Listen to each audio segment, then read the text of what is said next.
Уникс концертлар залында Барс медиа компаниясы ұйыштырған балалар премиясының лауреатларын бөлеклеу тантанасы узды. Толығырақ мәгълүмат хәбәрчебез язмасында.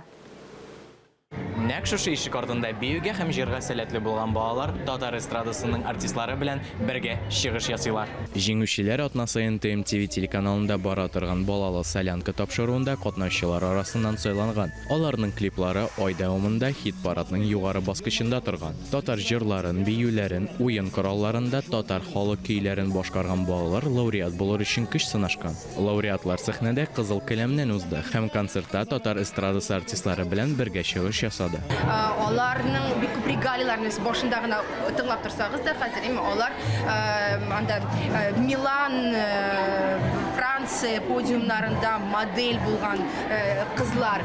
Алар Игорь Крутойда укыйлар анда. Аларның халыкара Россия күләм бәйгеләрдә катнашканы һәм җиңгәне бар. Шуңа күрә барысы да менә сайланып алынган иң шәпләр, иң яхшылар. Без бит гадәттә элекке баласы булган җырчыларга гына өстенлек бирәдек. Без узган елда зирәкенә концепцияны үзгәрттек һәм быел мәсәлән Ришат Тукмады. Ул өйләнмәгән, аның баласы юк, ләкин аның баласы әйтәбез без аның проекты. Ул бит әле Ришат Тукмады дигән бренд астында җырларга өйрәтә, һәм аның укучылары бар. Шуңа күрә бәлә аның баласы дип карамаска. Премия ел саен гыйнвар аенда уза. Бәйгенең лауреатлары итеп 16 яшькә кадәрле җырчылар, инструменталь музыка башкаручылар һәм хореографик коллективлар сайланды.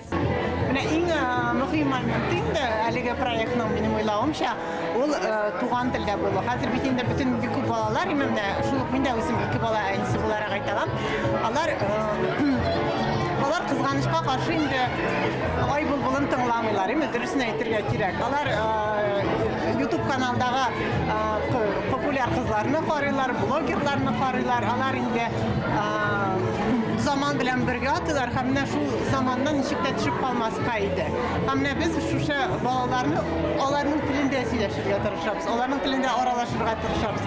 Һәм менә мин чын күңелдән ышанам, менә җыр белән балада телне саклап калып булуына. ТМТV балалар премиясе. Еллык балалар музыкаль премиясе зур сәхнәдә бихисап уңай тәэсирләр калдырып, бик уңышлы узды. Компания мондай чаралар яшь талантларны барлап кына калмый, аларны алга таба үстерү мөмкинлеге дә бирә дип ышана. Искәндәр Гамалдинов, Никита Граханцев, Татарстан ялыклары.